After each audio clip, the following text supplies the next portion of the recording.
neza mu gihugu cyiza turagisiyoni ku murwa mwiza utunganye turagisiyoni ku murwa mwiza utunganye w'Imana.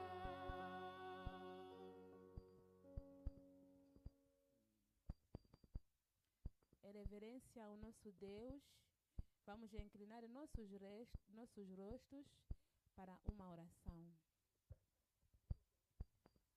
Santo, Santo, Santo, Tu és nosso Deus, nosso Criador. Te agradecemos nesse momento pela vida e saúde. Te agradecemos pelo amor que o Senhor demonstrou quando entregou seu Filho Jesus Cristo na cruz para nos salvar e que nós possamos ser perdoados dos nossos pecados, Pai. Estamos aqui diante de Ti, Pai, diante do Seu trono nesse momento. Estamos aqui reunidos nesse campo de desempenho, Senhor. Queremos ouvir a Sua voz. Queremos ouvir o Senhor nos restaurando nessa tarde, Senhor. Por isso que neste momento queremos convidar o Seu Espírito Santo para que possa vir tocar cada coração que está aqui nesse momento, para que possa nos ensinar aquilo que nós devemos aprender nesses últimos dias, nos tempos que o mundo não nos dá nenhuma esperança. Viemos diante de Ti, Senhor, para que o Senhor possa nos dar esperança e que nós possamos continuar caminhando neste mundo, tendo esperança de que estamos contigo, Senhor. Esteja neste momento com o pregador que vai falar a sua palavra, que ele possa falar, ele seja o microfone, o Senhor possa falar através dele. Pedimos e agradecemos em nome de Jesus Cristo. Amen. Amém. Imana yacu ihabwe icyubahiro. Que o nosso Deus seja louvado. Twabakiriye mwese bashyitsi bacu namwe basangwa. Vos recebemos visitantes e também pessoas daqui. Nagira ngo mumfashe nanone twakire umubwiriza wacu tugiye kuzamarana ibyumweru bibiri byose atubwiriza iby'ijambo ry'Imana. Queria pedir também para me ajudar a receber o pregador que está aqui nesse momento. Vai acabar 2 semanas a falar conosco através da palavra de Deus. Yitwa Musoni Flavien. O nome dele é Musoni Flávio. Nimumfashe tumwakire kugira em conjunto, me ajuda a receber a ele. Tu recebemos em nome de Jesus. Deus te abençoe. Continue na obra. Iremos junto no céu. Amém. Te recebemos. Que Deus te abençoe. E nessas 2 semanas que o céu possa te usar em nome de Jesus Cristo. Haleluya. Haleluya. Reka nsabe abagomba kumfasha bamfashe. Eu vou pedir pessoas que vão me ajudar, que possam me ajudar. Nsabe buri muntu wese wageze hano muri uyu mugoroba arebe uwo bicaranye. E eu vou pedir a cada pessoa que conseguiu chegar aqui nesta tarde para que possa olhar ao seu lado. Amumwenyurire, amuhe A ikiganza, pessoa que está amwifurize sentada umugoroba mwiza. contigo, dá a sua mão e dá sorriso. Hari abo mbona batabikoze. Vejo pessoas que não fizeram isso. Bikore rwose. Faça isso sem problema. Akumwenyurire ubone ko yamwenyura. Dá sorriso e você possa ver que a pessoa deu esse sorriso. Nanjye akira ngusuhuze. Umugoroba mwiza. Obrigado. Reka nishimire cyane kubakira muri uyu mwanya mwiza w'amateraniro. Estou muito feliz em receber vocês neste evangelismo. Imana yo mu ijuru izabamera umugisha. Que Deus vos abençoe. Muri ibi byumweru bibiri ubwo tuzaza tuba dufite amateraniro hano nimugoroba. Nessas 2 semanas, enquanto nós teremos Teremos essa congregação. nzi neza yuko imana izabahera umugisha hano hantu. Eu sei, sem dúvida, que Deus irá abençoar você. Imana yiteguye gutanga umutekano aho muzaba mwaturutse. Deus está pronto para dar segurança no caminho onde vocês vivem. kandi imirimo yanyu muzaba mwasubitse imana izabahera umugisha mu yandi masaha. E os vossos trabalhos que vocês deixaram, Deus irá compensar nas outras horas. buri munsi uko uzaza uza hano ujye uza ufite ikintu waje gusaba imana. Todos os dias, quando vier aqui, venha com propósito, com pedido que queres fazer a Deus. nzi neza ko ku musozo uzafatanya nanjye kuvuga yuko imana ari Ebeneza.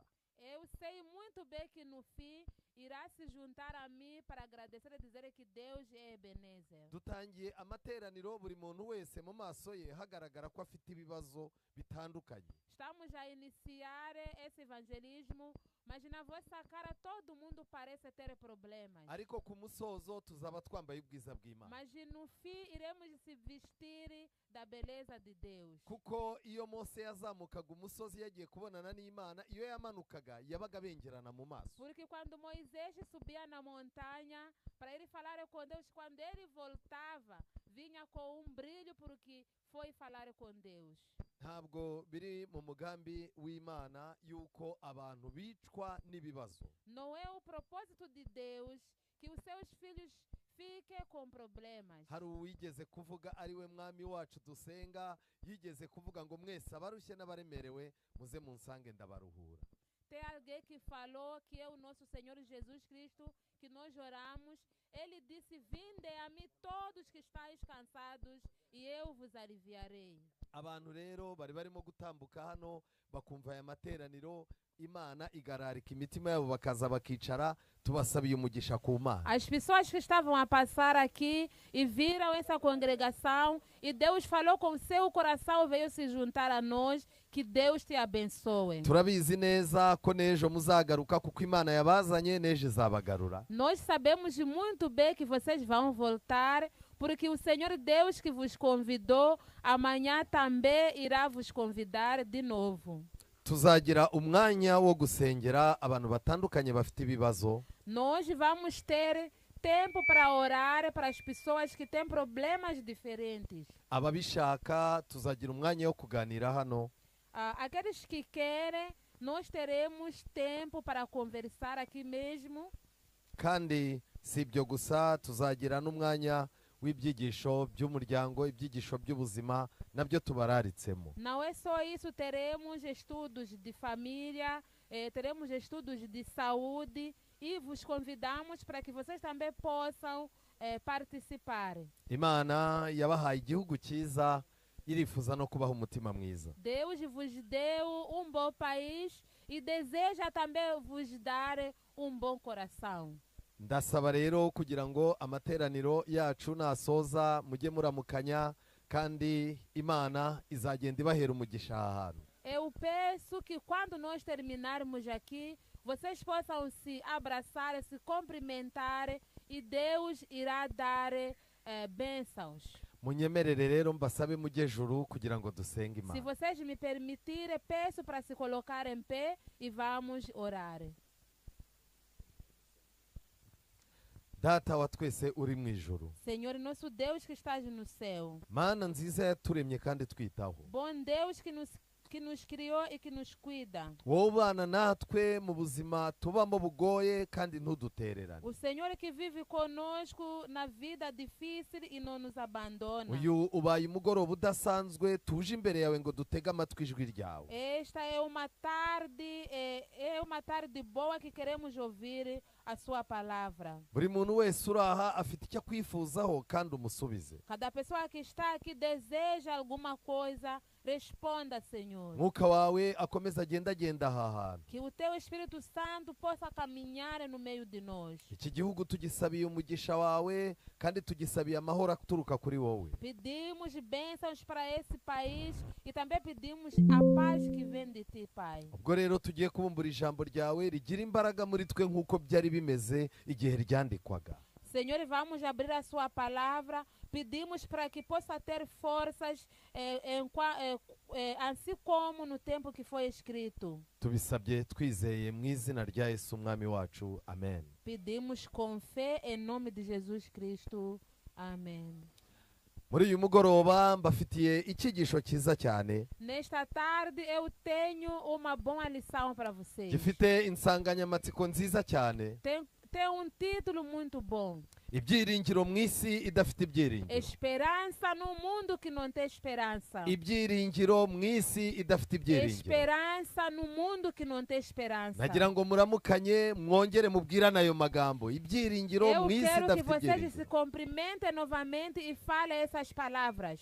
Abantu benshi iyo babonye amafaranga bayagiramo ibyiringiro. Muitas pessoas, quando encontram dinheiro, já é esperança para eles. Abantu benshi iyo amaze gukora ubukwe agira ibyiringiro yuko ibibazo yari afite byose bikemutse. Muitas pessoas, quando casam, têm esperança de que todos os problemas acabaram. Muri ubu buzima bwa Maputo, iyo ubonye inzu yo kubamo ugira ibyiringiro ko nta kibazo uzongera kugira. Nessa vida de Maputo, quando você tem uma casa, tem esperança que não vai ter mais problemas. Kenshi na kenshi umuntu iyo arangije amashuri ku ishuri ryiza akabona degree nziza cyangwa impamyabushobozi, yizera ko agize ibyiringiro ko azabaho neza. Na maioria das vezes, quando você estuda, encontra diploma, você tem esperança de que não vai ter mais problemas. Ndetse rimwe na rimwe iyo mwene wanyu akomeye agahabwa imyanya ikomeye mu butegetsi, uhita ugira ibyiringiro ko uzabaho neza. E às vezes, quando tem teu familiar que está no nível alto, você sempre tem esperança de que não vai ter problemas. Ariko kuko turi mu isi, ibyo umuntu ahora apanga ntabwo ari byo yisanga Mas yabonye. porque estamos neste mundo, todos os nossos projetos não andam assim como nós planejamos. Muri iri teraniro twicaranye n'abantu benshi bari bafite ibyiringiro bikagenda biyoyoka ku buryo ubu byabashira. Nessa congregação estamos sentados com pessoas que tinham esperança, mas depois a esperança acabou aos poucos. Ni hehe rero twakura ibyiringiro muri iyi si idafite ibyiringiro? Então, aonde é que podemos encontrar esperança neste mundo que não tem esperança? Ndifuza kwinjira muri Bibiliya muri uyu mugoroba ngo mbabwire umuntu wari ufite ibintu byose. Eu desejo entrar na Bíblia para vos dizer uma pessoa que tinha tudo. Yari umwami ukomeye wanakundwaga. Era rei muito grande e era muito amado. Yari afite ibyiringiro yuko nta kibazo azongera kugira. Ele tinha esperança de que nunca mais vai ter problemas. Ariko umunsi umwe ari mu idirishya rye arahanuka. Mas dia, quando ele estava na janela da casa dele, ele caiu. Amaze guhanuka yikubita hasi kuko inzu yari inzu igeretse. Quando ele caiu, estava no andar de cima e ficou quebrado. Avunika mu itako. Ele se quebrou na costeira dele, na coxa. Amaze kuvunika mu itako, muri icyo gihe ubuvuzi bwari bugiciriritse, ntiyabona abamuvura ngo akire. Quando ele se quebrou, naquele tempo não havia especialistas para isso, então ele não foi tratado nem ficou curado. Hari abantu benshi bifuza kumenya aho ibyo byanditse muri Bibiliya. Turi mu gitabo cya kabiri cy'Abami igice cya mbere. Talvez você deseja saber onde está escrito isso. Estamos no segundo livro dos Reis, capítulo 1, versículo 2. Icyo gihe Ahaziya yahanutse mu idirishya ry'insobekerane ry'icyumba cye cyo hejuru i Samariya, aragwa akurizaho kurwara. Nesse tempo, Ahaziya, ele caiu numa grande janela lá em cima, no alto, e estava em Samaria e adoeceu. Abantu babonaga nta kibazo azongera kugira. As pessoas pensavam que ele não ia ter mais problemas. Ariko bitewe no kugenda ajya kure y'Imana, ubuzima bwe Imana n'abamarayika bamurindaga begeyeyo, kuko amaze gukomera yumvisha adakeneye Imana. Mas por causa de se afastar de Deus, ele, quando se viu que já era grande, começou a se afastar de Deus, e os anjos protetores de Deus começaram a se afastar, e ele começou a entrar em Mu problemas. buzima busanzwe iyo ugize icyo ugeraho Imana ukayishyira ku ruhande, haba hari ikintu kizaba bigatuma uyikenera. Na vida normal, quando nós pensamos que não precisamos de Deus, chega um momento que encontramos problemas e nós vamos precisar de Deus. Mwese murabizi iyo umuntu arwaye agira kwiheba ndetse akagira amajwi mabi amuganiriza. Vocês sabem quando alguém está doente, começa a ficar desesperados e começa a ouvir vozes a conversar com ele. yatangiye rero kwibwira ko byanga byakunda ubwo arwaye azahura n'ibibazo atazakira kuko imana yari yarayishyize ku ruhande, ibyiringiro ntabyo yari afite. Então ele começou a ouvir vozes, ficou desesperado, pensou que não vai ficar curado porque não tinha Deus e já não tinha esperança também. Aza kwakira amakuru y'uko hari ahantu hitwa muri Ekuroni umuntu agenda agabwirwa amakuru y'ubuzima bwe uko buzamera, ariko aho hantu hari abapfumu. Ele recebeu notícias de que há um sítio que se chama Ecrone, que quando alguém vai, consegue resolver seus problemas, mas lá era na terra dos curandeiros. Igihe cyose rero uzashaka amakuru y'ubuzima bwawe ntuyashakire ku Mana, ukajya kuyashakira ahandi, kiba ari ikimenyetso cy'uko ibyiringiro byagushiranye. E quando você ter problemas, começar a procurar solução da sua vida, outro sítio que não é em Deus, isso mostra que a sua esperança já está a acabar. Kuko Imana iganira natwe mu masengero. Porque Deus conversa conosco através da oração. Imana iganira natwe mu ijambo ryayo. Deus conversa conosco na sua palavra. Imana iganira natwe mu mutimanama wacu. Deus conversa conosco dentro do nosso coração. Hari igihe n'Imana iganira natwe mu bitangaza idukorera kugira ngo iturembuze. Às vezes Deus também conversa conosco através dos milagres que Ele faz para nos chamar. Hari igihe Imana iganira natwe ikoresheje abakozi bayo. Às vezes Deus nos chama através dos seus obreiros. Niwumva aho hantu hose Imana itakihaganirira nawe, uzabimenye yuko ibyiringiro byaragushiranye. Se você descobrir que nenhum lugar desses que mencionamos, Deus já não conversa mais contigo, saiba que tua esperança já está a acabar. Umugabo rero afata intumwa azohereza, arazibwira ati nimujye kundaguriza Barizebubi Imana ya Ekuroni, muyibaze niba nzakira iyi ndwara. Esse senhor mandou mensageiros para ir perguntar esse Deus de Belzebub se ele vai ficar curado ou não. Ariko marayika w'Uwiteka abwira Eliya w'Itishuba ati haguruka ujye guhura n'intumwa z'umwami w'i Samariya uzibwira uti mbese icyatumye mujya kuraguza Barizebubi ikigirwamana cya Ekuroni nuko nta mana iri muri Isiraheli. Mas depois de se encontraram com um homem de Deus, perguntou: por que vocês foram perguntar aquele Beelzebub? Será que em Israel não existe o Deus verdadeiro?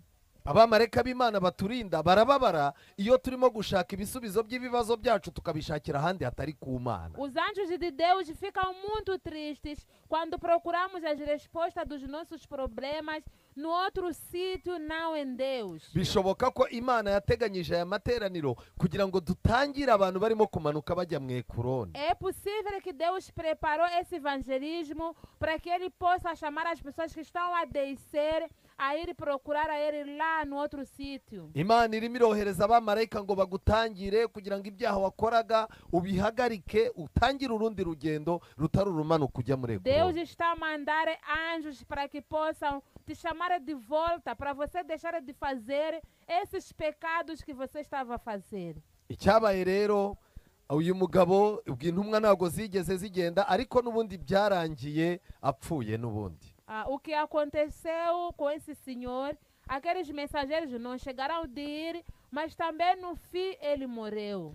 Mu by'ukuri iyo aramuka yakiriye ubutumwa bw'Imana akamenya ko ubuzima bwe buri mu biganza by'Imana, uyu mwami ntaba yarapfuye nabi. Na verdade, se ele pudesse receber a mensagem de Deus, se ele pudesse colocar a sua vida nas mãos de Deus, ele não podia morrer mal como ele morreu. Mu bibazo byawe wicayemo rero uyu munsi, Nos problemas que você tem hoje, amajwi yose akuzengurutse nakwizeza ibintu bibi gusa. as vozes que estão a te cercar, que só falam que vai acontecer mais coisas. Urireba mu ndorerwamo ukabona ko ibibazo byakwangije. Quando você se olha no espelho, começa a ver que os problemas já te estragaram. wicara ahantu ha wenyine wakwitekerezaho ukumva ubuzima bwawe icyerekezo cyabwo ntukibona. Você, quando senta sozinho, começa a refletir, você começa a ver que a sua vida já não tem nenhum rumo certo. ariko mu ijuru hari Imana ishaka kuguha ibyiringiro. Mas no céu há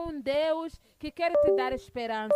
Bibiliya iratangaje cyane. A Bíblia é muito extraordinária. Nigeze gusoma igitabo nkunda cyane kimfasha gusobanukirwa Bibiliya. Há livro que eu gosto muito, que me ajuda a compreender a Bíblia, que eu li, que eu estava a ler hoje. Nashakaga kumenya ese amakuru yatangirwaga hariya hantu uriya mwami yashakaga ko bajya kumubariza kuri kiriya kigirwamana cyatangaga amakuru y'ahazaza, yari amakuru yaturukaga kuri inde? Eu queria saber as informações que vinham naquele sítio onde o rei queria ir. Eram informações que vinham de quê? Ayo makuru yavaga he? Essa informação, essas notícias sobre a vida da pessoa, quem estava a dar?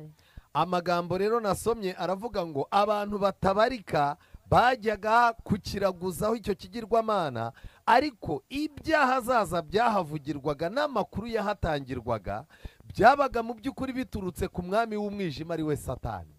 O livro me disse que as pessoas iam naquele lugar para perguntar esses deuses, mas as notícias ou o resultado de que eles traziam não vinham de Deus, mas vinham do rei Satanás. Muri uyu mugoroba rero uhawe ikindi kintu utaruzi. Nessa tarde você agora acaba de descobrir uma coisa que você não sabia. Imana ifite amakuru yawe y'ahazaza. Deus tem as notícias do seu futuro. Ariko na Satani nawe afite amakuru yawe y'ahazaza. Mas também Satanás tem suas notícias do futuro. Imana ifite amakuru yawe y'ahazaza kubw'imigambi myiza igufitiye ishaka Deus kugusohoreza. tem suas notícias por causa de boas coisas que ele quer fazer por ti. Satani afite amakuru yawe y'ahazaza y'ingaruka z'ibyaha urimo gukora icyo zizabyara. E Satanás tem notícias sobre ti por causa das consequências dos pecados que você está a cometer e o que vai acontecer contigo. Satani arabizi ko urimo kunywa inzoga ubu uyu munsi, mu myaka 2 uzaba urwaye igituntu n'umwijima. Satanás sabe que quando hoje você está a beber, daqui a 2 anos você estará com problema do coração e com problema do fígado. Arabizi ko uyu munsi wa none urimo kugendana n'indaya, mu myaka 2 uzaba urwaye sida, HIV. Ele sabe que quando você está a andar com muitas mulheres, daqui a 2 anos você vai ter sida. Arabizi ko uyu munsi urimo kwiba, arabizi neza ko mu kwezi gutaha cyangwa umwaka utaha bazagufata wibye bagukubite bakwice. Ele sabe que quando você está a roubar hoje, no próximo ano ou daqui a 2 anos vão te pegar e vão te matar. Akurikije ibigeragezo n'ubucakura bwe, azi imitego azakugushamo mu mwaka utaha. Ele, usando a sua estratégia de enganar as pessoas, ele também sabe os resultados daquilo que você está a fazer. Ariko Imana izi ahazaza hawe nuramuka wakiriye ubutumwa bwiza. Mas também Deus sabe o seu futuro se você receber as boas novas. Nuramuka uhagaritse ibibi wabagamo, Imana yiteguye kugushakira ubundi buzima. Se você parar com os pecados que estava já a fazer, Deus vai mudar a sua vida. Nuramuka uvuye mu matsinda mabi y'abantu babi mugendana, Imana yiteguye kugushakira inshuti muzasindagizanya mpaka isi yose. Se você abandonar esses amigos que você tem agora, que fazem os pecados junto, Deus está pronto para procurar novos amigos que vão andar contigo. Kubw'ibyo rero si bitangaza kuri Satani yuko umupfumu yakubwira ibizakubaho. É por isso que não é uma coisa de espantar, porque se Satanás te dizer o que vai te acontecer amanhã, Ntabwo ari igitangaza kuri Satani kukubwira ibintu bikazaba mu mwaka utaha. não pode admirar se Satanás te dizer uma coisa hoje que vai acontecer e acontecer no próximo ano. Icy'ingenzi ni kimwe, nuko ahazaza hacu hari mu biganza by'Imana. O mais importante é que o nosso futuro está nas mãos de Deus. Uyu munsi wa none abantu benshi muri uyu mujyi wanyu barahuze. No dia de hoje, nessa cidade, muitas pessoas estão muito ocupados. bamwe bafite iterambere bashaka kugeraho imbere yabo barimo kurwana naryo ngo barigereho. Alguns têm projetos que eles querem alcançar no futuro, estão a lutar para alcançar de qualquer maneira. Abandi bafashwe n'ibibazo aho bavutse mu miryango bavutsemo n'ibibazo byabo bikomeza guhora bibiziritseho bituma badatera intambwe. Os outros estão sendo segurados com problemas das famílias da onde vieram, que sempre estão a lhes rodar para não avançar. Ariko nubwo bimeze gutyo ibyo byombi ntibikwiye gutuma umuntu abura agahe ko kubana n'Imana. Mas se mesmo está assim, você não pode ficar sem tempo para se relacionar com teu Deus. Ukeneye gushaka agahe nubwo kaba gato. Você precisa procurar tempo, mesmo ser pequeno. Igihe Yesu yari agiye gupfa yabwiye abigishwa be arababwira ngo munaniwe byibuze kubana nanjye n'agasaha kamwe. Quando Jesus estava com seus discípulos, ele perguntou: será que vocês não conseguem mesmo ficar comigo mesmo só 1 hora de tempo? Imana irabizi rero ko ubuzima bwo mu mujyi bugoye. Deus sabe que a vida da cidade é muito difícil. Ntabwo yirirwa igusaba amasaha menshi cyane. Deus não pede muitas horas. Muri ibi byumweru bibiri Imana izaba igusaba isaha. Nessas 2 semanas apenas Deus quer 1 hora. Nshuti zanjye muri uyu mugoroba nagira mbabwire ngo Zaburi 125 umurongo wa mbere gukomeza. Meus amigos, eu quero vos dizer nessa tarde que no livro de Salmos 125 Bibiliya iratangaje. a Bíblia é muito extraordinária. Bibiliya iravuga ngo abiringiye Uwiteka bameze nk'umusozi wa Siyoni utabasha A kunyeganyezwa. Bíblia diz que os que confiam no Senhor são como a monte que não se abala. Kunyeganyezwa ntibishoboka ku musozi wa Siyoni. Abalar a monte Sião não é possível. Hari ibintu byinshi cyane birimo kugundagurana n'ubuzima bwawe bikakunyeganyeza cyane. Há muita coisa que está na sua vida que está te abalar muito. Ubukene bukubita umuntu bukamunyeganyeza ntumenye ko ari we. Quando a pobreza te bate, você se abala e a pessoa já não te reconhece mais. Uburwayi bunyeganyeza umuntu ntumenye ko ari we. A doença abala uma pessoa e já ninguém te reconhece mais. Gutandukana n'uwo mwashakanye birakunyeganyeza ukibura.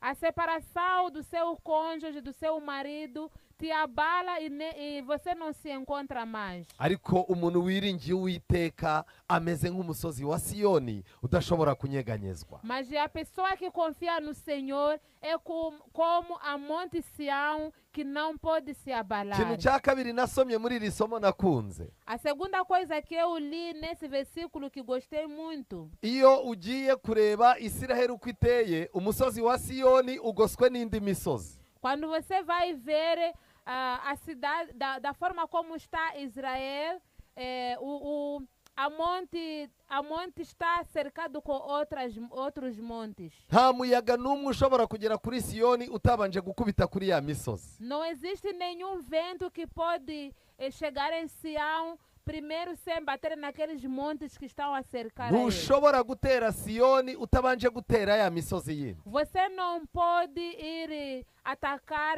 Sião sem primeiro atacar aquelas outras montanhas ao redor. Bibiliya yakomeje ivuga ngo nk'uko imisozi igose Yerusalemu ni Uwiteka agota abantu be. A palavra de Deus continua dizendo que assim como as montanhas estão a cercar Jerusalém, Deus também cerca seu povo. Ubwo rero bimbwiye ko nta kintu gishobora kungeraho kitabanje kugera ku Mana. Isso quer dizer que nada pode me apanhar se antes a passar até Deus. Buri kigeragezo cyose mbere yuko kingeraho Imana irabanza ikagifata ikagipima ikareba uburemere bwanjye ikemeza niba kingeraho cyangwa kitangera. Cada problema, cada tentação, antes de chegar até mim, passa nas mãos de Deus, Ele coloca numa balança para ver se pode chegar até mim ou não. Ndabakangurira kwakira uyu mwami wacu. Eu estou a vos acordar, vos pedindo para receber esse nosso Deus.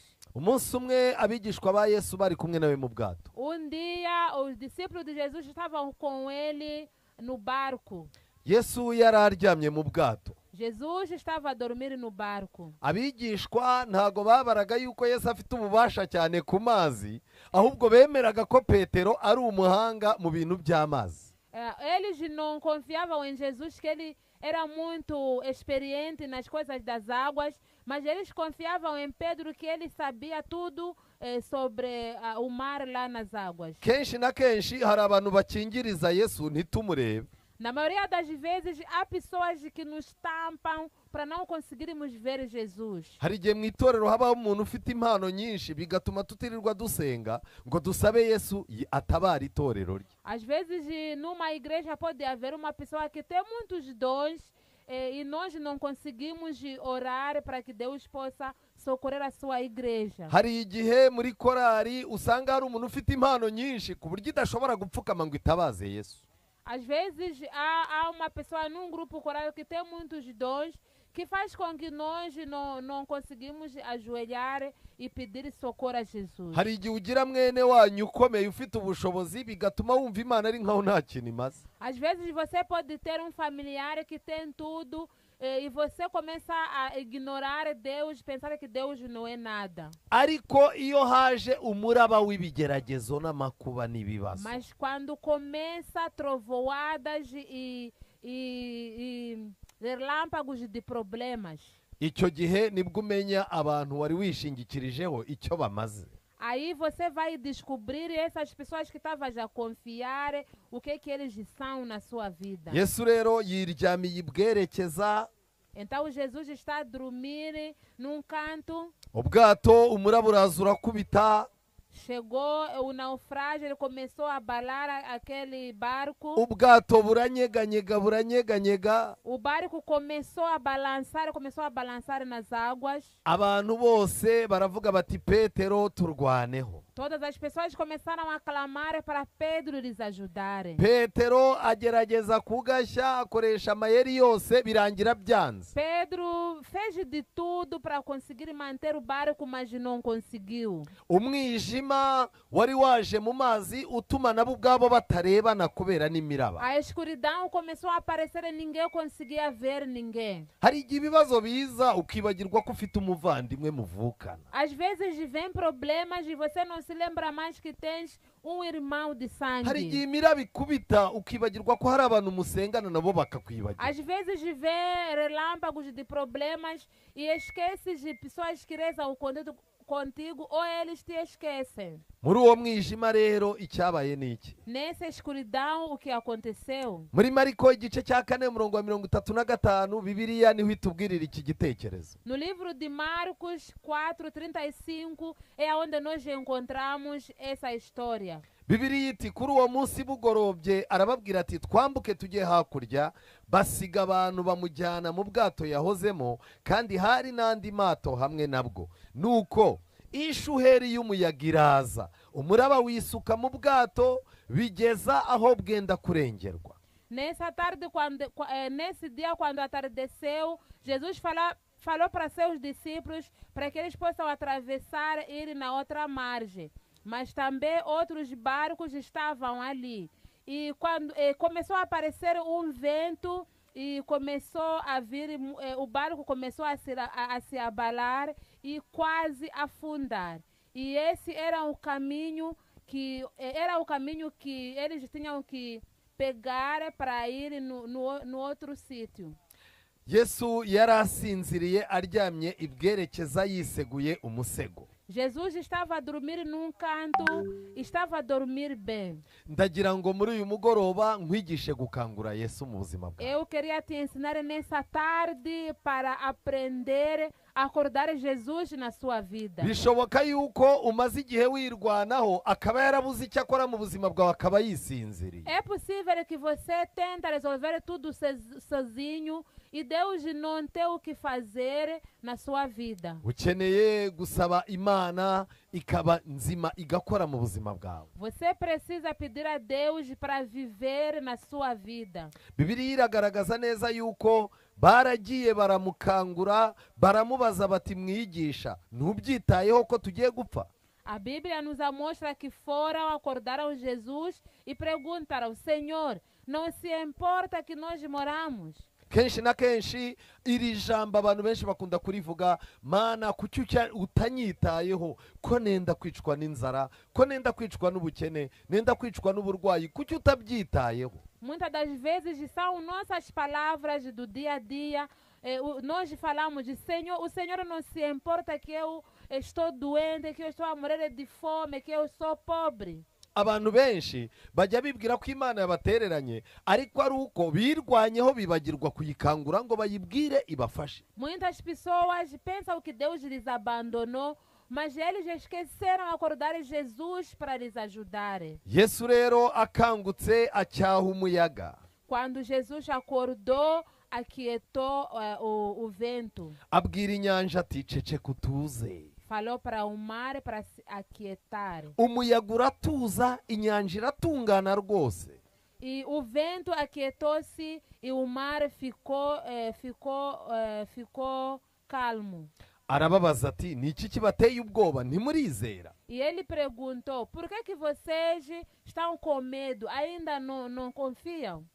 Muri twebwe harimo ibintu bituma tudatuza. Dentro de nós há coisas que nos fazem ficar desesperados. Tuzengurutswe n'ibibazo kenshi na kenshi bijya binazamuka ku buryo gutuza k'umutima wacu bidashoboka. Estamos rodeados com muitos problemas que na maioria das vezes o nosso coração não consegue ficar quieto. Ariko wa undi wabwiye inyanja akayibwira ngo niceceke ituze igatuza, ikiganza cye n'uyu munsi wa none turi kumwe nacyo hano. Mas aquele que falou para o mar aquietar-se, a mão dele ainda está conosco até agora. Zaburi ya 62 umurongo wa 6 kugeza ku murongo wa 9. Salmos 62, versículo 6 até 9. Ibyiringiro ni ikintu gikomeye. A esperança é uma coisa forte. Ibyiringiro ni ikintu gikomeye kandi gihenze. É uma coisa forte, é uma coisa muito cara. Umurwayi iyo abuze ibyiringiro, imiti bamuha kwa muganga nta kimumarira arapfa. Quando doente não consegue encontrar medicamentos, ele fica sem esperança e morre. Mu rushako iyo udafite ibyiringiro yuko ibintu bizagenda neza, urugo rurara rusenyutse ku munsi w'ubukwe. No casamento, quando você não tem esperança que as coisas vão ficar bem, no primeiro dia do casamento, o lar já se estragou. Kwinjira mu by'agakiza iyo nta byiringiro ufite ubimaramo ukwezi bikakunanira ukongera ukabivamo. Quando você aceita Jesus Cristo sem esperança, apenas você fica um mês e abandona. Mu bibazo byinshi iyo urubyiruko rubuze ibyiringiro rujya mu nzoga no mu busambanyi, kandi akaba aribwo bihutisha urupfu rwabo. Muitos jovens, quando não tem esperança, começam a beber, começam a se prostituir e apressa a sua morte. Uramutse ubyaye ntugire ibyiringiro ko abana bazakura bakagufasha, nta kintu wageraho. Quando você nasce filhos e não tem esperança que quando crescer vão te ajudar, você morre cedo sem esperança. Kimwe mu bintu nakundiye iri torero mbamo nuko rifite insanganyamatsiko nziza. Uma das coisas que eu gostei nessa igreja em que eu estou é que eles têm um título muito bom. Iri torero rivuga, dufite inyikirizo cyangwa se slogan ivuga ngo ibyiringiro bya none, iby'ejo n'iby'iteka ryose. Essa igreja tem um grito que diz que a esperança de hoje, a esperança de amanhã e para sempre. Ushobora kuba ufite ibyiringiro by'uyu munsi, Você pode ter esperança hoje, ariko iby'ejo ukazaba utabifite. mas você não ter amanhã. Ushobora no kuzagira ibyiringiro by'ejo, Você até pode ter esperança amanhã, ariko ntugire iby'iteka ryose. mas você não ter esperança para sempre. Zaburi 62 umurongo wa 6. Salmos 62, versículo 6. Mutima wanjye turiza Imana yonyine, kuko ariyo ibyiringiro byanjye biturukaho. Zaburi 62 umurongo wa 6. Meu coração aquieta-se porque a minha esperança vem de ti. Imana niyo gitare cyanjye yonyine n'agakiza kanjye. Apenas o Senhor é minha rocha e a minha salvação. Imana ni igihome kirekire kinkingira sinzanyeganyezwa. O Senhor é um muro grande que me protege e não vou me abalar. Imana niyo irimo agakiza kanjye n'icyubahiro cyanjye. Apenas a minha salvação pertence ao Senhor e a minha cura. Imana ni igitare cy'imbaraga zanjye n'ubuhungiro bwanjye biri mu Mana. O Senhor é a rocha da minha força e o meu refúgio está nele. dawidi arakomeza ati mwabantu mwe Davi continuou a dizer, povo, mujye muyiringira ibyo mu mitima yanyu mubisuka imbere yayo, imana niyo buhungiro bwacu. continue a ter fé nele e coloque tudo do seu coração diante dele, porque ele é o nosso refúgio. wari uzi ko hari igihe umuntu aba afite ibibazo by'ubukene Sabes que às vezes alguém tem problema de pobreza agategura amafaranga y'itike e prepara dinheiro de chapa akajya gushaka mwene wabo utuye kure ngo amubwire ibibazo by'ubukene afite. e apanha a chapa para ir encontrar o seu irmão que está longe para lhe contar seus problemas. yagerayo akabwira ibibazo wa mwene wabo atanamwitayeho. E quando chega lá, começa a contar seus problemas para o seu irmão e ele nem liga. yabona atamwitayeho akavuga ati uyu nguyu mwene wabo na mama ntanyitayeho, reka njye muri bene wabo na papa. E depois você começa a decidir, esse aqui, familiar da minha mãe, não está Agategura preocupado. inditike. Eu vou na família do meu pai e prepara outro dinheiro de chapa. yarangiza agakora urundi rugendo arimo gushaka uwabwira ibibazo ngo amwumve. E depois procura outro dinheiro de chapa, mas para procurar alguém que vai escutar seus problemas. ndashaka kubabaza uyu muntu ibibazo bizapfa bikemutse? Eu quero perguntar, problema dessa pessoa vai se resolver? bibiliya iratubwira ngo mwabantu mwe mujye muyiringira iby'imitima yanyu mubisuke imbere A yayo. Bíblia nos diz, povo, confia em Deus e tudo que está dentro do seu coração, coloca diante do Senhor. reka twirebera ahandi hantu dushobora gukura ibyiringiro. E vamos procurar outro sítio onde devemos encontrar esperança. bibiliya mu gitabo cy'abaroma igice cya 15 A Bíblia no livro de Romanos 15, umurongo wa 4, versículo 4. bibiliya iravuga ngo ibyanditswe kera byose byandikiwe kutwigisha. A Bíblia diz que tudo que foi escrito antigamente foi escrito para nos ensinar. ibintu imana yanditse mu ijambo ryayo kera byari bifite agaciro ko kuzafasha abantu kugeza iteka ryose. Tudo que Deus escreveu na Bíblia antigamente tinha como objetivo de ensinar as pessoas que vão existir ao longo dos anos. bibiliya rero iragaragaza yuko ibyo byanditswe kera bigendere kutwigisha kugira ngo kwihangana no guhumurizwa bitangwa nabyo biduhesha ibyiringiro. Então a Bíblia nos conta que aquilo que foi escrito antigamente tem como objetivo de ter esperança, para que nós possamos ter paciência e nós possamos se aquietar nesses tempos difíceis. ngako rero agaciro ka bibiliya. Aí está agaciro ka o bibiliya. valor da Bíblia.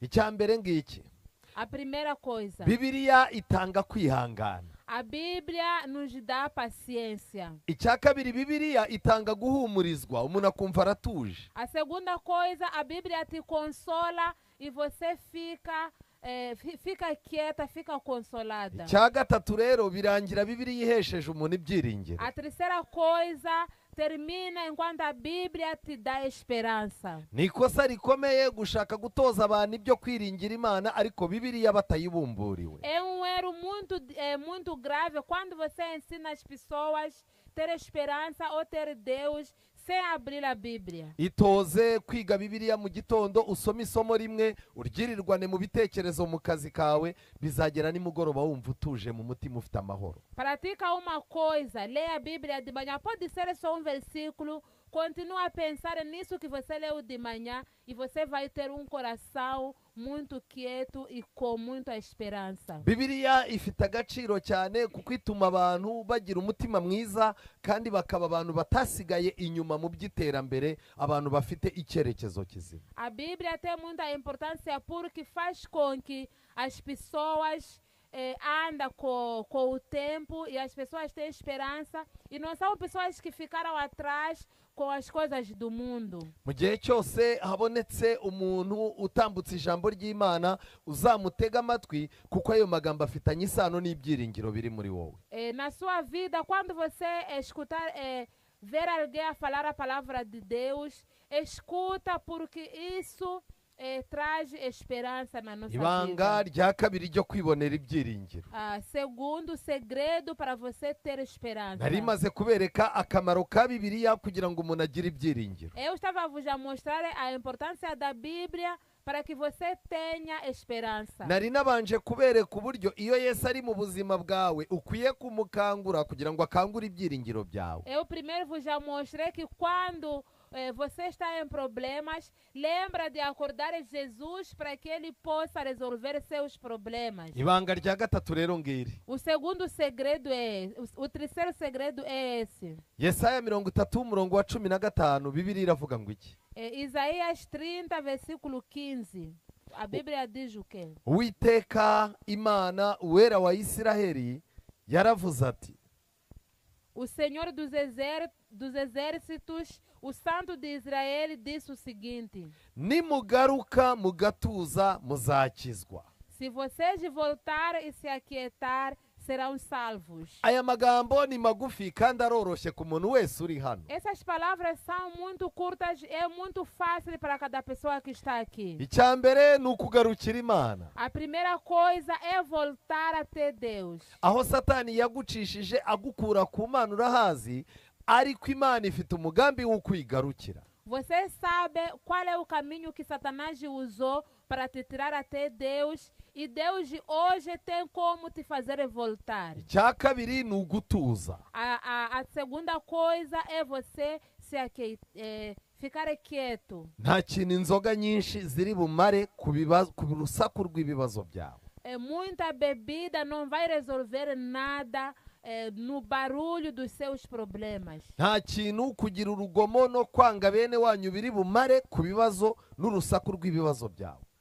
Odiar seus irmãos ou você fazer confusão, isso não vai resolver nada dos seus problemas. Abantu nibasakuza cyane iruhande rwawe basakuza, nawe ugasakuza, uzahura n'ikibazo, ukeneye gutuza. Se as pessoas fazerem barulho ao seu redor e você também começar a fazer barulho, isso não vai resolver nada. Você precisa se aquietar. Kuko gutuza nibyo bizagufasha kumva ijwi ry'Imana kandi niryo rizagukomeza. Porque aquietar-se vai te ajudar a você ouvir a voz de Deus, e a voz de Deus é que vai te fortalecer. Bibiliya rero irakomeza ikavuga ngo, A Bíblia continua dizendo: mwituze no mu byiringiro nimo muzahererwa imbaraga. no conforto, na quietação, é onde vocês vão receber esperança e forças. Niyo mpamvu muzabona umuntu ubana n'Imana cyane, kimwe mu bimenyetso bimuranga ahinduka umuntu utuje. É por isso que vocês vão ver uma das coisas que indica alguém que convive com Deus todos os dias. Essa pessoa sempre está quieto. Haba hari ikiganza cyamukozeho, ya nyanja iratuza. Há uma mão que tocou nessa pessoa e o mar ficou quieto. Imana yasoje iri somo ifite agahinda. Mas Deus terminou esse versículo com muita angústia. Kuko bigaragara ko inama Imana yatanze abantu banze kuyiha agaciro. Porque é visto que essas ideias que Deus deu, ou esses conselhos, as pessoas não deram o mínimo. Abareba iryo somo rirasoza, Imana ivuga ngo ariko mwaranze. As pessoas que estão a ler esse versículo termina dizendo: mas vocês negaram. Ikibazo ni kimwe, nawe ushobora kuba waranze, ariko uyu mugoroba n'umugoroba mwiza Imana ikurarika kugira ngo wumve inama ikugira kugira ngo haboneke ituze mu buzima Há bwawe. problema. Pode ser que você também negou, mas nessa tarde Deus está a vir com esperança, para que nessa tarde Ele possa te dar a esperança da vida mais uma vez. Ibyiringiro birabuze cyane mu mijyi myinshi yo ku isi, kimwe n'uko bibuze muri uyu mujyi. Não há esperança em muitas cidades do mundo, assim como não há esperança nessa cidade que nós nos Ariko encontramos. kuri twebwe Yesu niwe watubereye ibyiringiro. Mas para nós Jesus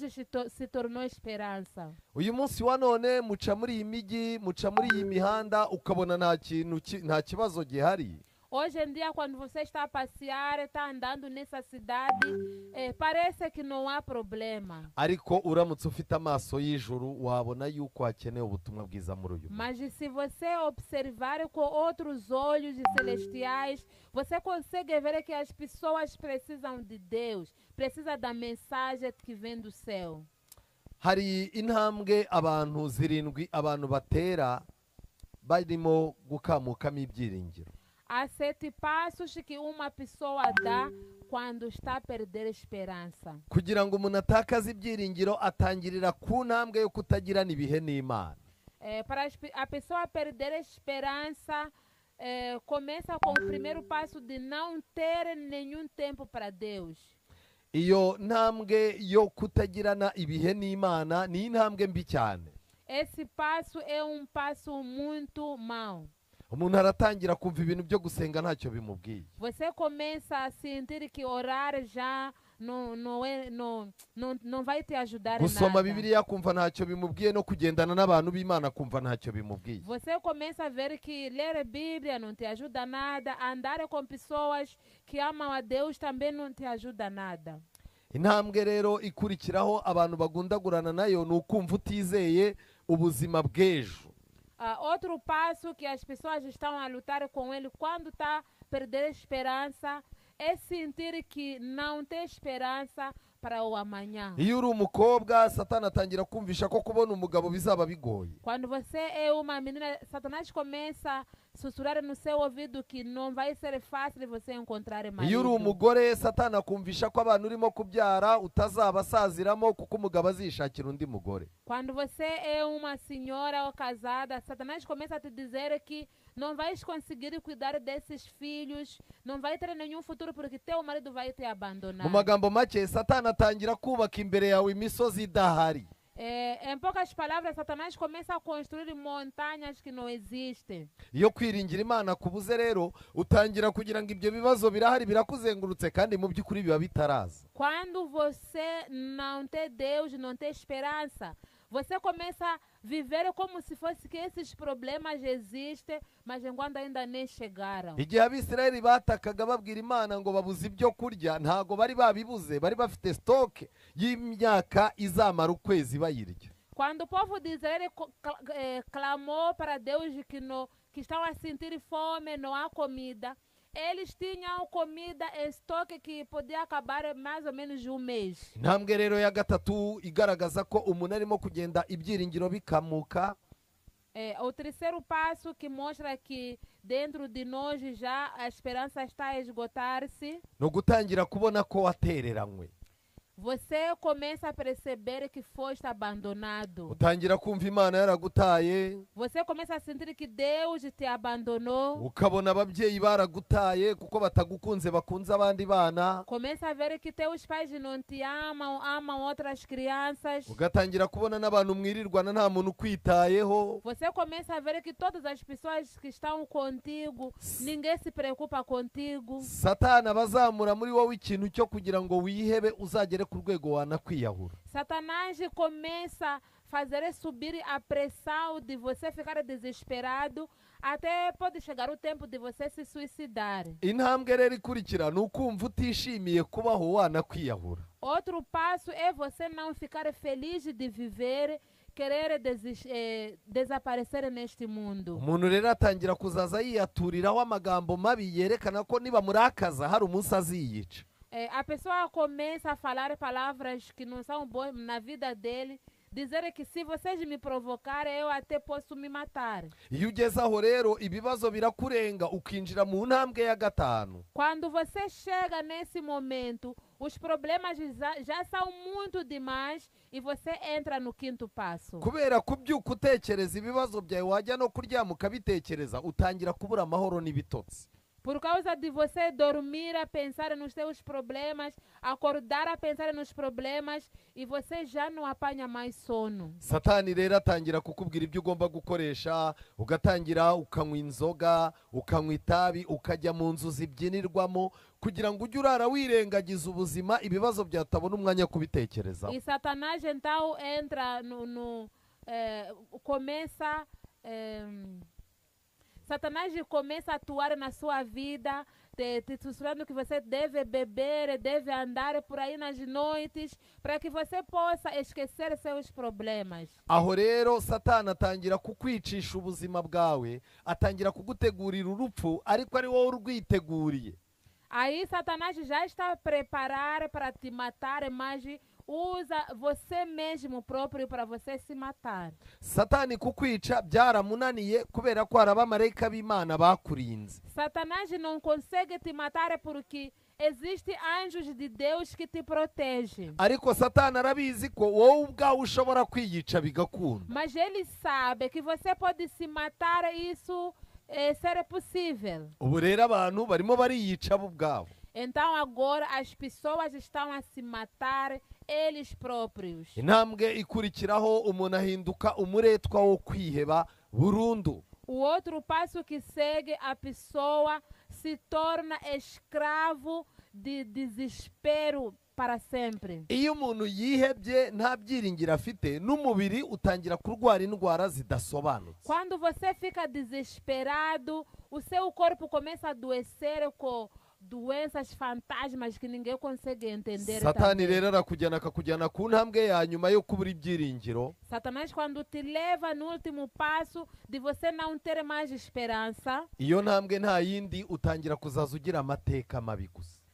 esse passo não é outro. Você começa a ter, começa a ser mal falado, histórias que não são bons na comunidade. Amateka mabi aho n'umwana ubyaye ntumumenya, icyo ukoze cyose uba ubona nta mugisha kiriho, ubuzima bwawe abantu bakubona nk'umuntu wapfuye ahagaze, nta kintu kizimugeraho. Satanás estraga a tua vida, você começa a viver na comunidade, ninguém quer saber de ti, você já não quer saber de seus filhos, você só pensa que a sua vida já terminou. Muri iyo ntambwe ya nyuma rero ni naho umuntu apfa, bakamushyingura, ijuru rikabara ko amateka y'uwo muntu yabaye ku isi nta kintu amaze.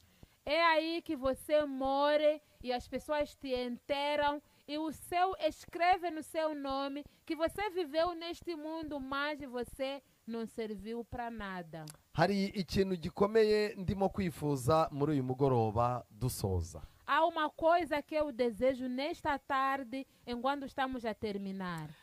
Ubwo Yesu yababariye karindwi indaya yitwa Mariya, Kristo niwe byiringiro byanjye. Se Jesus perdoou prostituta que se chamava Maria 7 vezes, então nessa tarde ele é a nossa esperança. Impamvu yabyo ni iyihe? Ni uko ibyaha nakoze bya kera, ubwo Kristo afite ububasha bwo kubibabarira. Por que essas palavras? É porque os pecados que eu fiz há muito tempo, ele tem poder para me perdoar. Ubwo Yesu yakijije uwari umaze imyaka 38 arwaye, uwo muntu umaze imyaka,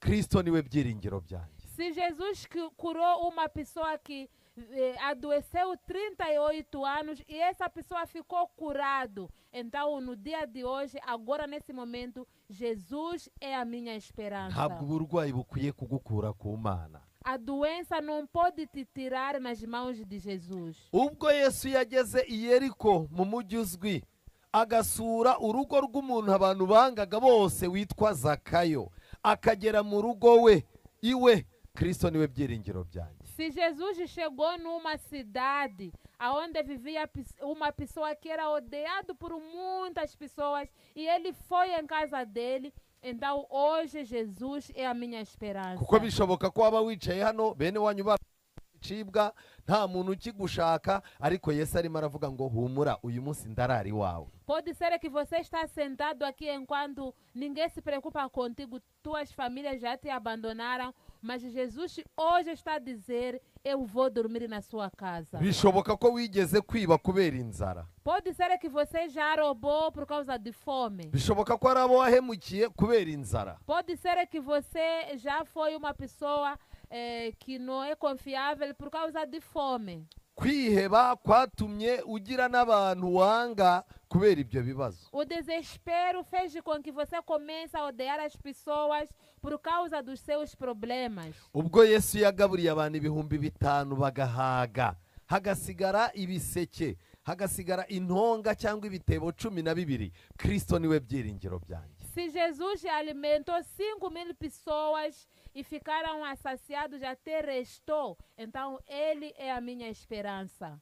Ibyo birambwira ko Yesu Kristo afite igisubizo ku nzara yanjye uyu munsi. Isso quer me dizer que Jesus tem uma resposta na minha fome. Bishoboka ko waba warahemutse kubera amafaranga. Pode ser que você já não é confiável por causa do dinheiro. Amafaranga kuyageraho bikagutera kuba umuhemu.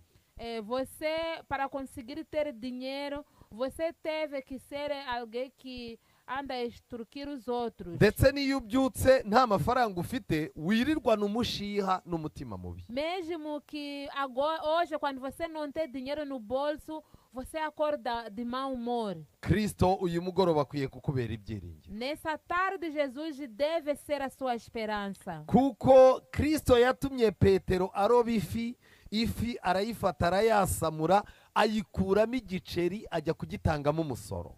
Porque Jesus que fez com que Pedro pudesse pescar um peixe, e ele, naquele peixe, tirou uma moeda, e ele foi entregar como imposto, ele foi pagar aquela moeda como imposto. Imana yacu ni Imana nziza imenya n'aho amafaranga ari. O nosso Deus é Deus bom, e Ele sabe também onde fica o dinheiro. Mu mafi menshi ari mu nyanja, Imana yarebaga ifi yamize igiceri yariyo.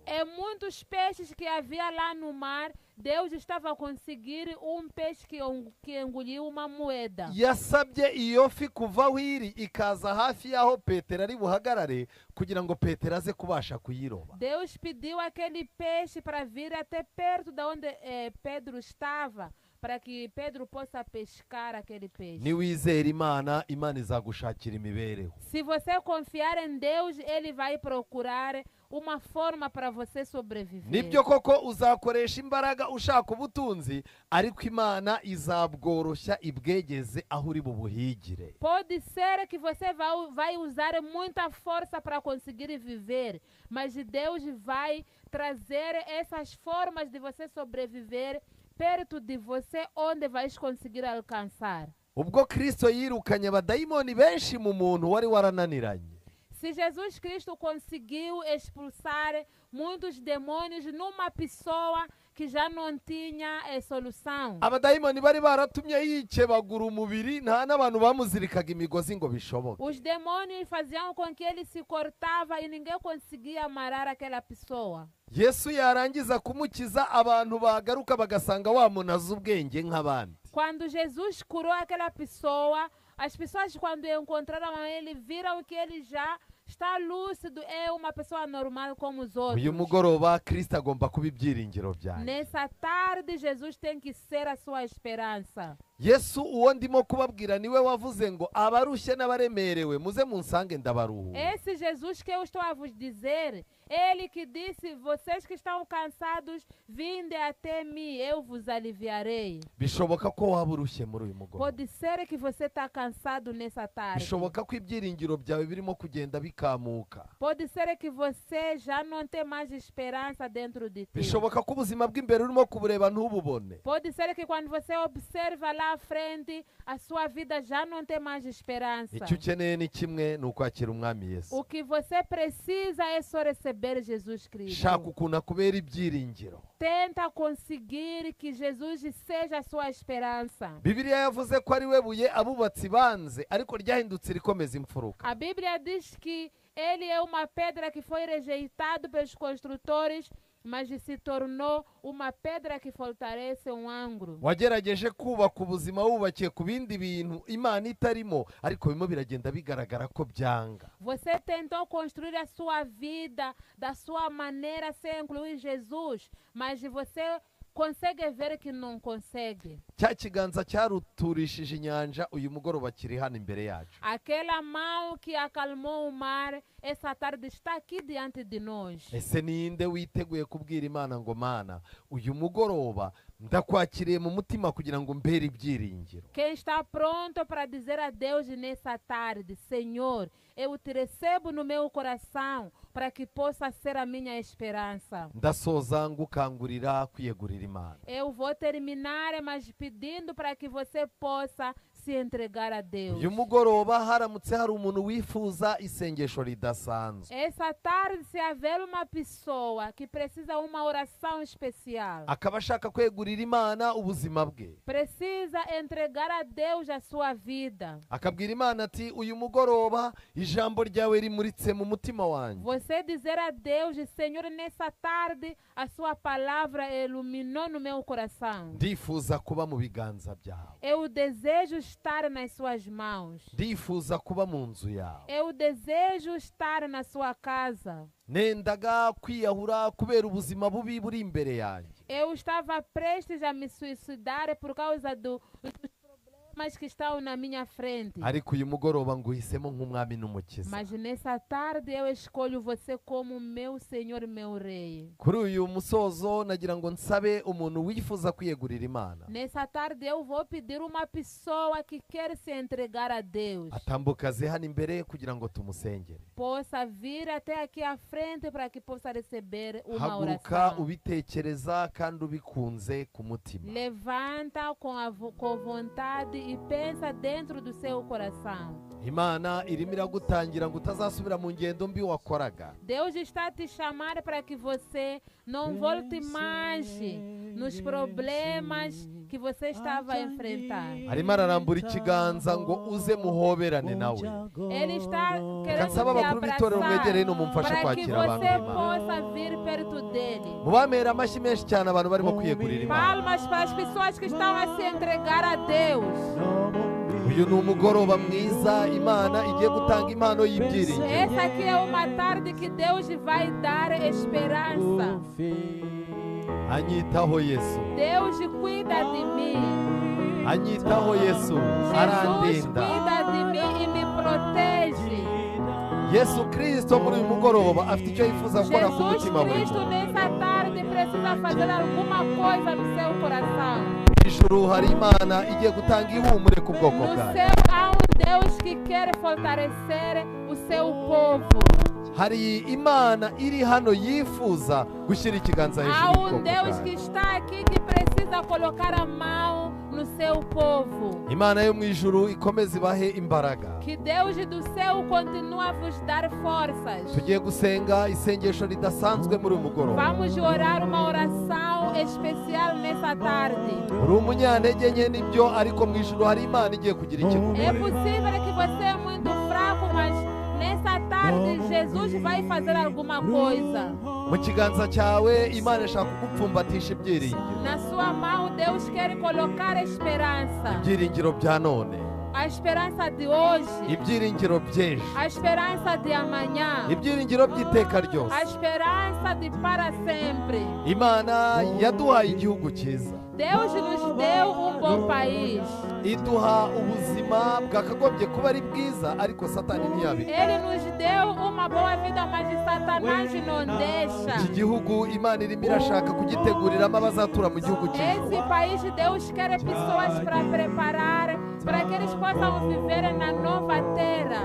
Reka mbasabe rero n'abandi musigaye mwicaye muhaguruke dusenge. Eu vou pedir os outros que estão sentados para se colocar em pé e vamos orar. Amen. Amém. Munyemerere dusenge. Se vocês me permitirem, vamos orar. Horaho Mana nziza, O Senhor, bom Deus, abana bawe indushyi zawe, seus filhos que estão a sofrer, mas nas suas mãos, abamaze iminsi barwana n'ubuzima bubi, os que estão a lutar com a vida difícil, abo Satani yaheranye akangiza, aqueles que Satanás está a sequestrar e estragar, abatagifite ibyiringiro by'iteka ryose. aqueles que já não têm esperança para sempre. Uyu mugoroba ubakoze ku matwi babashije kumva. Nessa tarde o Senhor conseguiu tocar nos seus ouvidos e ouviram. Ikiganza cyawe cyakomeje kuba hejuru y'ubuzima bwabo. A sua mão continua a viver em cima deles. None inyanja zo mu mitima yabo ziratuje, none ubu babaye bazima. E agora o mar se aquietou dentro dos corações dele, estão calmos. Bahagurutse ari wowe bashaka. Levantaram a sua procura. ngwino ugurana ahari umutima mubi haboneka umutuzo. Senhor, venha trocar um coração desesperado e coloca um coração quieto. reka ahari inzara hasimburwe no kugaburirwa nawe. Senhor, troca onde tinha fome, o Senhor possa alimentar. abafite ubuzima bwamaze kwangizwa n'icyaha ngwino bareme bundi bushya. Aqueles que têm uma vida estragada por causa do pecado, venha criá-los novamente. abo abadayimoni bari barazengereje reka babohorwe mu izina ryawe. Aqueles que os demônios estavam a estragar, amarrados, o Senhor venha desamarrar em nome de Jesus. batambutse bifuza kugirana nawe isezerano rishyashya. Deram passos para que eles possam fazer uma nova aliança. iryo sezerano rishingiye yuko bifuza kukubera abana nawe ukababera Essa umubyeyi. aliança é aquele que diz que eles querem ser seus filhos e Reca- o Senhor ser o seu pai. reka risohozwe muri uyu mugoroba. Faça com que isso possa se cumprir nessa tarde. mu gihe abana bawe baraba bataha kandi Enquanto eles vão caminhando para suas casas, iri jambo ryandike ku nkomanizo z'imitima yabo que essa palavra possa permanecer escrita nos seus corações, kugira ngo batahe biyumvamo ko bahindutse ubwoko bwatoranijwe ishyanga para rye. que eles possam sentir que é um povo escolhido, uma nação santa. ubwiza bwawe bubane nabo. Que a sua luz possa esplandecer diante deles. amaboko yabo afatane n'amaboko yawe kugira ngo bafashe mu ntambara z'ubu buzima. Que o Senhor possa pegar nas suas mãos e possam conseguir lutar com essa vida. ubahe umwuka wera kugira ngo batangire bamenye ko bataye inzira kera. Dá um Espírito Santo para que eles possam compreender de que se perderam no caminho. ubasige ubwiza bwawe Senhor, dá a sua beleza, kugira ngo uyu mugoroba abere umugoroba batazibagirwa. para que nessa tarde possa ser uma tarde uma tarde inesquecível. mwami witeka tukweretse ubuyobozi bw'iki gihugu ngo bukomeze bube munsi yawe, ubahe umugisha, ubahe guhirwa n'ibyo barimo.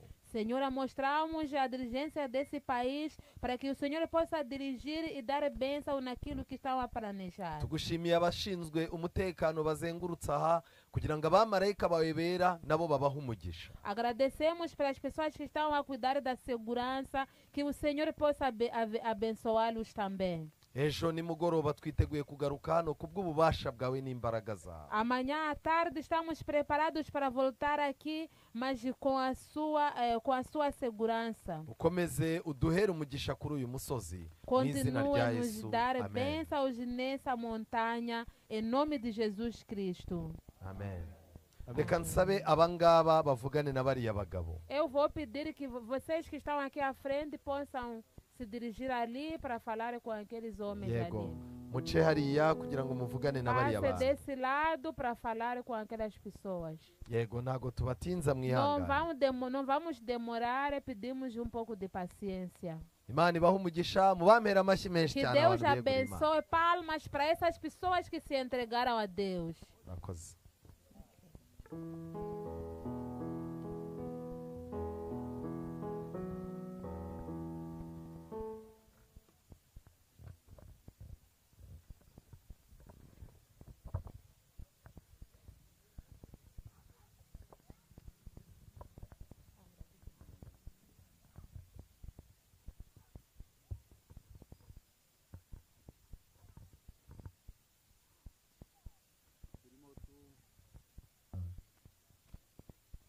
turimo tugana ku musozo w'iyi gahunda yacu y'uyu mugoroba. Assim, indo no fim desse programa da tarde, hari amatangazo makeya nagira ngo mbagezeho. há poucos anúncios que eu queria fazer chegar a vocês. nagira ngo mbamenyeshe yuko ejo tuzatangira saa 12 zuzuye. Queria informar que amanhã vamos iniciar 18 horas em ponto. tubanje gusaba imbabazi bitewe n'uko twatangiye dutinzemo gakeya, Vamos pedir perdão porque começamos um pouco atrasado, ariko mu minsi izakomeza imbere tuzajya dutangira saa 12 zuzuye. mas nos outros dias que vão se seguir, nós vamos cumprir com o horário. tubashimiye yuko mubyihanganiye. Agradecemos por que vocês têm paciência. irindi tangazo, Outro anúncio. muri ibi byumweru bibiri tugiye kuzamara tuza hano buri munsi, Nessas 2 semanas que vamos vir aqui, mbere y'uko icyigisho gitangira tuzajya tubanza twige ibyigisho by'ubuzima kugira ngo tubashe kwitungira amagara mazima. antes de começarmos, vamos primeiro estudar estudos de saúde para que nós possamos aprender como cuidar da nossa saúde. Nko kuwa kane niho tuzatangira kwiga ibi byigisho by'ubuzima. Na quarta-feira é que vamos começar a estudar esses estudos. Icyo gihe rero muzajye muza kare kugira ngo tubashe kubyigana. Então, a partir desse dia, pedimos para que vocês possam chegar cedo e que possamos estudar juntos. Ndetse no mu minsi izaza tuzagenda twiga n'ibyigisho bijyanye no kugira ngo tubashe kugira ingo nziza, ingo zubaha Imana, ingo zifite ubuziranenge. Nos outros dias também vamos estudar como cuidar dos nossos lares, como ter lares felizes. Kuwa kane tuzatangira gupima umuvuduko w'amaraso. Aí mesmo nesse dia vamos começar a ter uma equipa de saúde para controlar a nossa saúde n'ibindi e outras coisas. Bashyitsi bacu, Nossas visitas. ejo tubafitiye impano nziza. Amanhã nós teremos presentes para vocês. Izo mpano zizahabwa umushyitsi uzazana abandi bashyitsi babiri.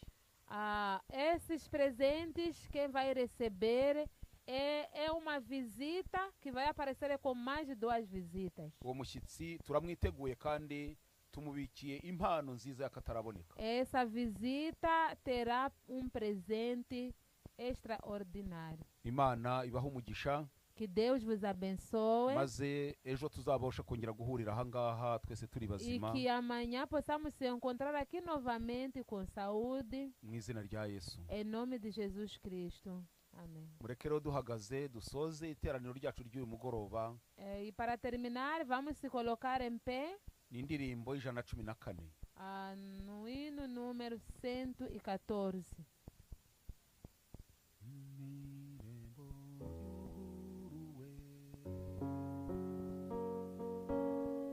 Hari irembo ryuguruwe.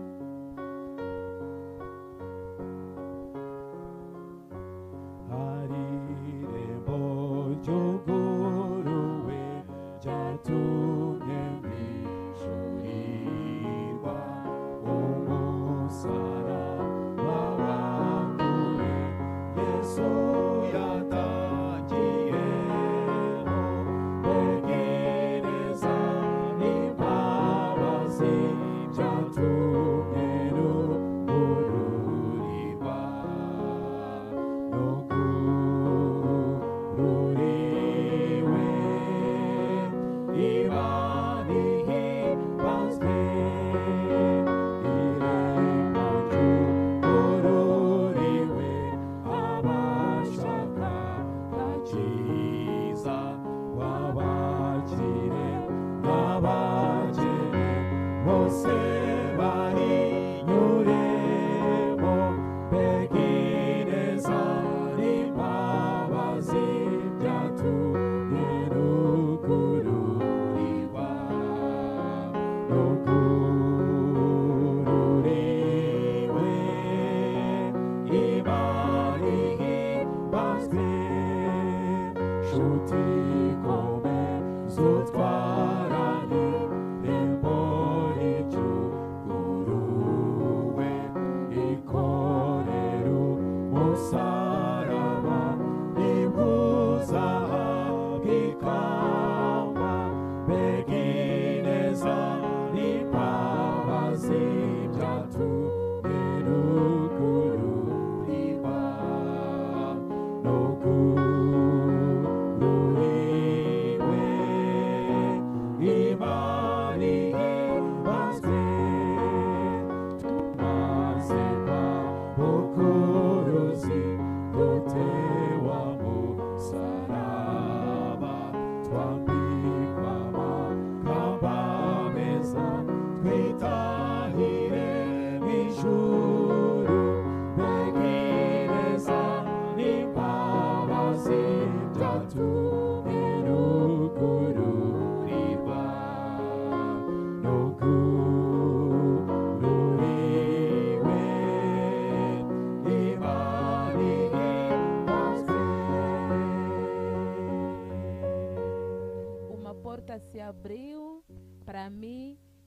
quero entrar e Jesus seja louvado. amen.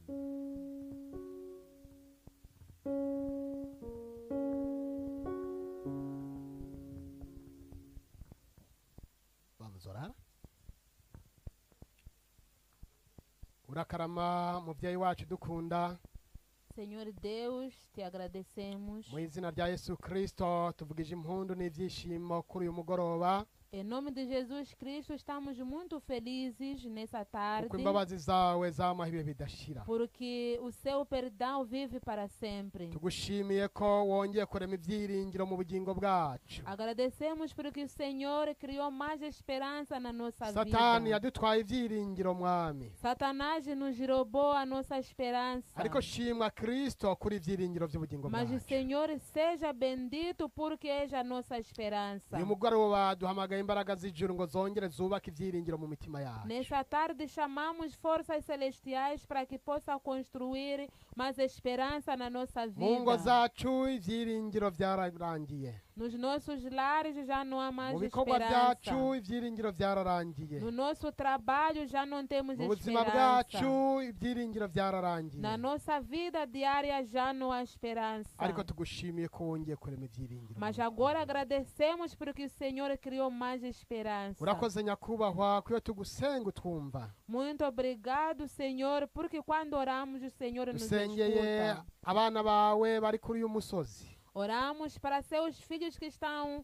nessa montanha. bareba n'amaso y'imbabazi. O Senhor olha com misericórdia. Reba umwanya bamaze bari imbere yawe, Olha o tempo em que eles se sentaram diante de kandi ti. wavuze yuko ntawe uzaza imbere yawe ngo atahane ubusa. O Senhor já disse, ninguém pode se achegar a ti e ir a si mesmo como veio. Reka ibibazo twazanye tubisige hano, dutahane gucungurwa no kurokorwa kubw'amaraso ya Kristo. Senhor, faça com que nós possamos deixar nossos problemas aqui e sejamos salvos pelo sangue de Jesus Cristo. Mana yacu tugushimiye kubw'ijambo ryawe duhaye. Senhor, te agradecemos pela sua palavra que nos deu. None igihe kirageze kugira ngo dusubire mu ngo waducumbikiyemo tukiri muri ino si. Chegou o momento em que nós vamos voltar nas nossas casas que temos nesse mundo. Dusabye amahoro ya Kristo ngo agendane natwe, Pedimos a sua paz para andar conosco. kugira ngo umunsi w'ejo nongera kuduhuriza hano tuzongera dushima izina Para que ryawe. o dia de amanhã, se o Senhor nos permitir chegar até aqui, vamos te agradecer. Umukozi wawe Musoni Flavio wakoresheje tumusabiye amahoro aturuka ku Mana ngo aganze imibereho yiwe. O seu servo que nos fez chegar a sua palavra, pedimos para que a paz do Senhor esteja com ele. Kandi umuhe ijambo rizima ryo gukiza imitima E yacu, dá mais boa palavra para nos salvar. kandi ibi byiringiro tubisangire nabe n'umuryango, E que, kugira ngo essa, tuzakubona ubwo uzabugarutse Mwana. e que essa esperança possamos compartilhar também com a família dele. Assim nós queremos te ver quando voltar nas Ntabwo nuvens. tugusezeye ariko tuguhungiyeho. Nós não queremos sair perto de ti, queremos se refugiar a ti, Pai. Ngaho utugenze uko ushaka. O Senhor faça o que quiser na nossa Ni vida. mu izina rya Yesu Kristo tubisabye. Em twizeye. nome de Jesus Cristo oramos. Amen. Amém. murakoze nahejo amahoro y'Imana abane namwe abaherekeze abageze mu macumbi yanyu amahoro mu izina rya Yesu. E muito obrigado. Até amanhã. Que a paz do Senhor vos acompanhe até nas vossas casas. E até amanhã. Muito obrigado.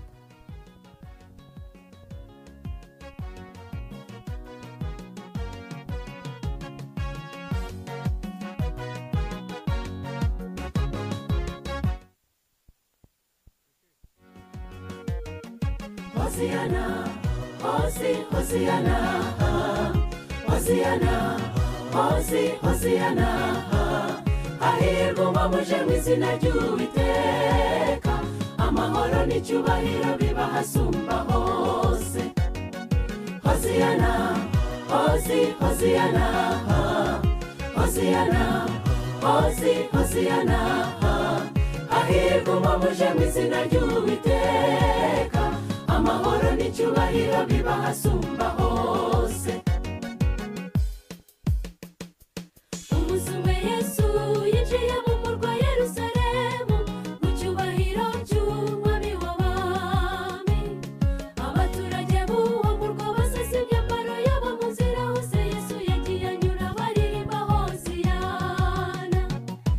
bari bazikoza no kubakiza ingoma mbi zo mu isi kuko yahanuwe ko ari uzarengera ubwoko bw'Uwiteka ibyishimo bitaha mu mitima yabo baririmba banyeganyeza amashami y'ibiti indirimbo zikwiriye Yerusalemu nyamara we yazanywe no gutegura imitima y'abantu ayigobotore mu ngoyi y'icyaha no mu rupfu rw'iteka umunsi umwe bazatahe mu rugo iwabo baririmba banyeganyeza imisingi y'ijuru indirimbo zikwiriye Yerusalemu twegereje umunsi wo kuzimurirwa iwacu umukwe n'umugeni we binjira mu cyubahiro haririmbwa indirimbo y'akataraboneka